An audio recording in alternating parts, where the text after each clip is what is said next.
Everyone, welcome to my YouTube channel Avinash Power EMRS. Today we are going to study textbook in English for class 11 Hornbill poem Childhood by Marcus Nathan. As its title suggests, this poem is about childhood. Childhood म्हणजे काय? बालपण. आणि इथे कवी आपल्याला सांगतायत की माझं बालपण कधी निघून गेलं हे मला कळालंच नाही.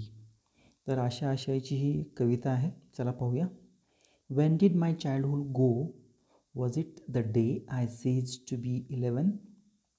Was it the time I realized that hell and heaven could not be found in geography and therefore could not be? Was that the day? नंतर इथे आपल्याला पाहायला मिळते की पहिल्या ओळीमध्ये कवी म्हणत आहेत की when did my childhood go, माझं बालपण हे कधी गेलं. Was it the day I ceased म्हणजे स्टॉप, तो दिवस होता का.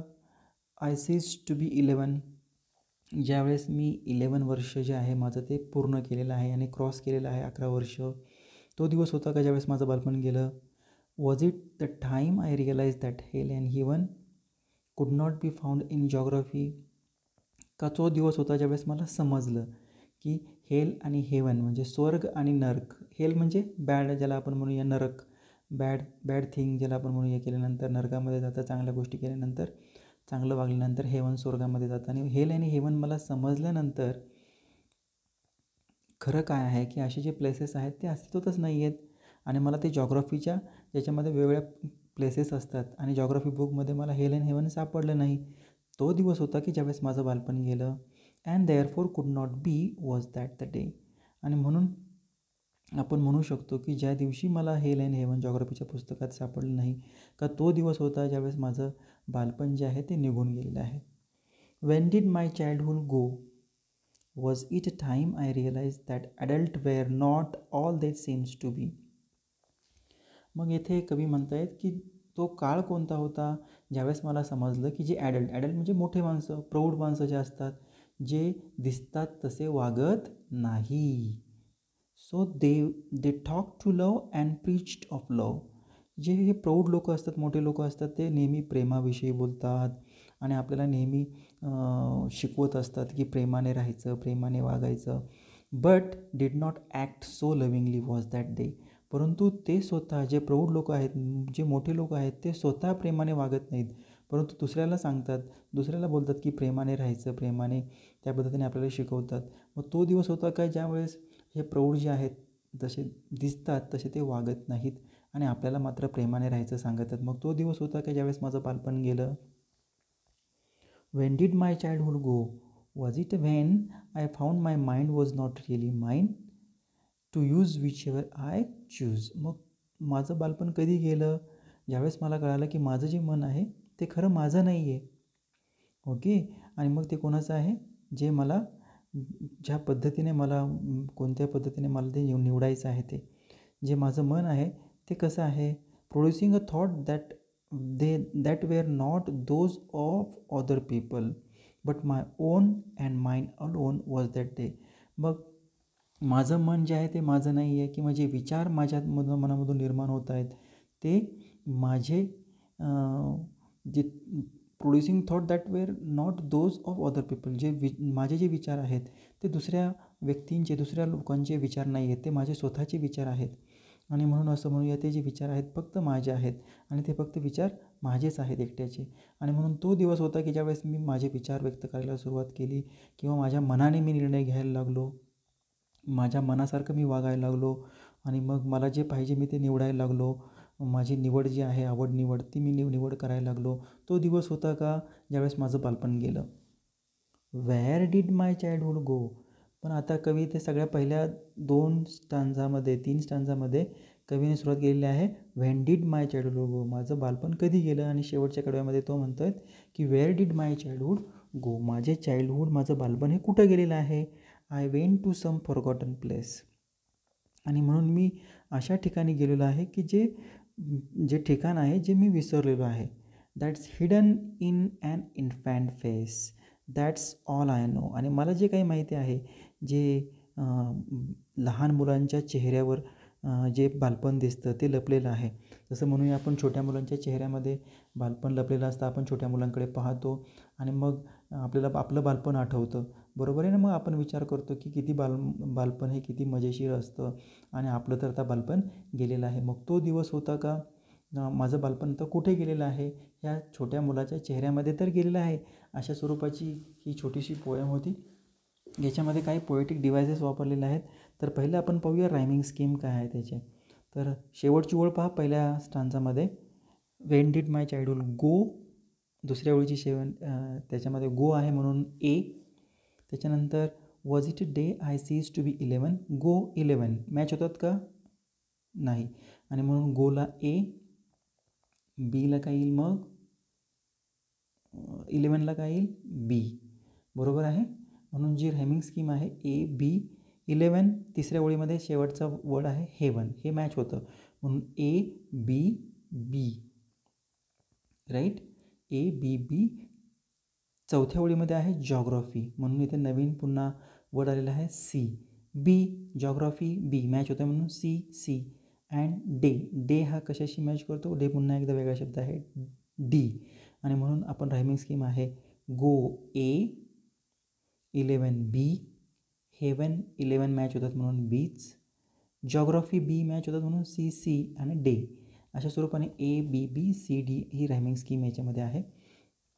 त्याचबरोबर पहिल्या स्टांजामध्ये रिफ्रेन हा फिगर ऑफ स्पीच यूज केलेला आहे. तर रिफ्रेन काय आहे, रिपिटेशन ऑफ फ्रेज. आता फर्स्ट आणि लास्ट लाईनमध्ये पहा, when did my childhood go, was it the day I seize to be 11, आणि शेवटची वेळ पहा, what was that the day. म्हणून आपण म्हणूया फर्स्ट आणि लास्ट लाईनमध्ये व्हेन आणि वेअरचा जर फरक आपण जर काढला तर संपूर्ण स्टांजामध्ये when did my childhood go पहा, दुसऱ्या स्टांजामध्ये तीच फ्रेज कंटिन्युअस रिपिटेशन होते, कारण तेथे कवीला इम्फॅसाईज करून सांगायचं आहे त्या फ्रेजमधून, आणि म्हणून रिफ्रेन हा फिगर ऑफ स्पीच जे तयार होतो. तिसरा फिगर ऑफ स्पीच ह्या फर्स्ट स्टांजामध्ये आहे ॲनाफोरा. ॲनाफोरा काय आहे की 2 and more lines same words Wien repeated, same words ज्यावेळेस रिपीटेड होतात त्यावेळेस त्याला ॲनाफोरा हा फिगर ऑफ स्पीच इथे पाहायला मिळतो. पहा सेकंड अँड थर्ड लाईनमध्ये was it the day, was it the time, म्हणून वॉज इट हे सारखेच रिपीट झालेले आहेत म्हणून त्याला ॲनाफोरा फिगर ऑफ स्पीच असं म्हणतात. त्याचबरोबर चौथा फिगर ऑफ स्पीच याच्यामध्ये आहे ॲसोनन्स. ॲसोनन्स म्हणजे काय, वॉवेल साऊंड ज्यावेळेस प्रॉमिनंट असतो त्यावेळेस ॲसोनन्स असं त्याला म्हणतात. पहा लाईन नंबर 2 आणि 3, ई साऊंड इज प्रॉमिनंट. पहा, was it the day I seize to be 11, was it the time I realised the hell in heaven. म्हणून दुसऱ्या आणि तिसऱ्यामध्ये ई साऊंड हा प्रॉमिनंट आहे म्हणून ॲसोनन्स हा फिगर ऑफ स्पीच इथे होतो. पाचवा फिगर ऑफ स्पीच आहे अँटिथेसिस. अँटिथेसिस म्हणजे काय आहे, ज्यावेळेस ऑपोजिट वर्ड्स क्लोजली प्लेस्ड असतात आणि यूज केले जातात त्यावेळेस त्याला अँटिथेसिस असं फिगर ऑफ स्पीच म्हणतात. तर पहा तिसऱ्या ओळीमध्ये शेवटचे शब्द हेल अँड हेवन हे विरोधी शब्द यूज केले आहेत म्हणून फिगर ऑफ स्पीच आहे अँटिथेसिस. त्याच्यानंतर ॲलिट्रेशन हा एक फिगर ऑफ स्पीच येथे त्याच 2 शब्दामध्ये तयार होतो.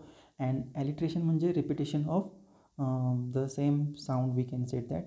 हेल अँड हेवन ह साऊंड रिपीट झालेलं आहे म्हणून इथे फिगर ऑफ स्पीच कोणतं झालेलं आहे, ॲलिट्रेशन. चला तर आपण सेकंड स्टांजाकडे जाऊया. आता सेकंड स्टांजा काय आहे की सेकंड स्टांजा काय म्हणतो आहे ते पाहणार आहोत आपण. याच्यामध्ये कोणतीही रायमिंग स्कीम याच्यामध्ये यूज केलेली नाही आहे. तर पहिला फिगर ऑफ स्पीच सेकंड स्टांजामध्ये आहे इंजाबमेंट. इंजाबमेंट म्हणजे काय की ज्यावेळेस when same sentences continue in 2 to 3 lines it is called enjambment. Without punctuation तेच वाक्य जर कंटिन्यू होत असेल तर त्याला इंजाबमेंट असं म्हणतात. पहा line 2 and 3, was it the time I realised that adult were not all they seems to be. नंतर पुन्हा तीच ओळ कंटिन्यू होताना आपल्याला दिसते 2 and 3 लाईन, आणि म्हणून फिगर ऑफ स्पीच आहे एन्जॉयमेंट. त्याच्यानंतर दुसरा फिगर ऑफ स्पीच या स्टांजा सेकंडमध्ये आहे रिफ्रेन. लाईन 1 and 6 पहा, वेन डिड माय चाइल्डहुड गो.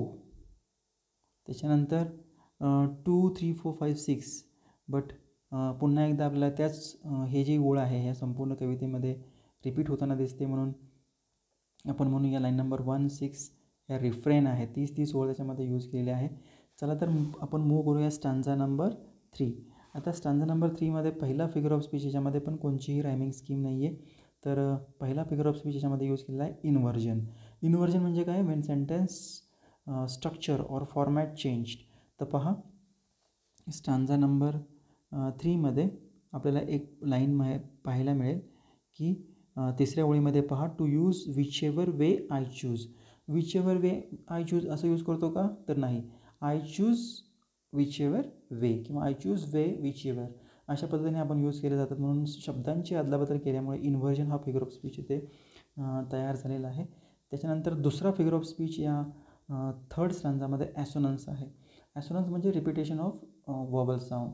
तर आपल्याला लाईन 4मध्ये पाहायला मिळतो की producing thought that were not those of other people. हा जो आहे तर याच्यामध्ये ओ साऊंड हा प्रॉमिनंट आपल्याला पाहायला मिळतो.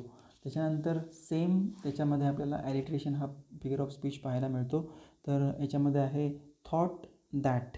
तर थॉट आणि दॅट हे काय आहेत, द साऊंड इथे हा रिपीट झालेला आपल्याला पाहायला मिळतो. ॲलिट्रेशन म्हणजे रिपिटेशन ऑफ साऊंड ज्यावेळेस होतात. इथे पहा थॉट आणि दॅट दिसलं, राईट. सर इथे आपण 1 2 3 4 लाईनमध्ये ते पाहायला मिळतं. त्यानंतर माय माइंड, म साऊंड इज रिपीटेड. इथून पहा हे माइंड, माय अँड माइंड, म साऊंड इज रिपीटेड. त्याच्यानंतर विच एवर वे, त्याच ओळीमध्ये कितवी ओळ आहे थर्ड स्टांजामध्ये 1 2 3 तिसरी ओळीमध्ये विच एवर वे, व साऊंड इज रिपीटेड. त्याच्यानंतर ह्या थर्ड स्टांजामध्ये एन्जॉयमेंट हा फिगर ऑफ स्पीच आहे. ज्याच्यामध्ये आपण म्हणूया की same sentence continue in 2 to 3 lines without any punctuation. So producing thought आपल्याला तीच चौथी ओळ दिसते, that were not those of other people but my own and mind alone. ही कंटिन्यू होते ओळ म्हणून तिथे एन्जॉयमेंट हा फिगर ऑफ स्पीच होतो. आणि शेवटच्या स्टँजामध्ये आपण जाणार आहोत. तर शेवटच्या स्टँजामध्ये सुद्धा रायमिंग स्कीम आपल्याला पाहायला मिळते. गो ए, प्लेस बी, फेस हा मॅच होतो वरच्या शब्दाशी म्हणून पुन्हा बी, आणि नो गो हे मॅच होतात म्हणून ए. म्हणून चौथ्या स्टँजामध्ये रायमिंग स्कीम आहे ए बी बी ए. आणि शेवटचा फिगर ऑफ स्पीच याच्यामध्ये आहे ॲनाफोरा, म्हणजे वर्ड रिपीट केलेला आहे. दॅट्स दॅट पहा तिसरी आणि चौथी ओळ, दॅट्स हा वर्ड रिपीट झालेला आहे. So that's all from my side. Thank you very much for watching this video. For more video please do like, share and subscribe my channel Avinash Pawar EMRs. Thank you.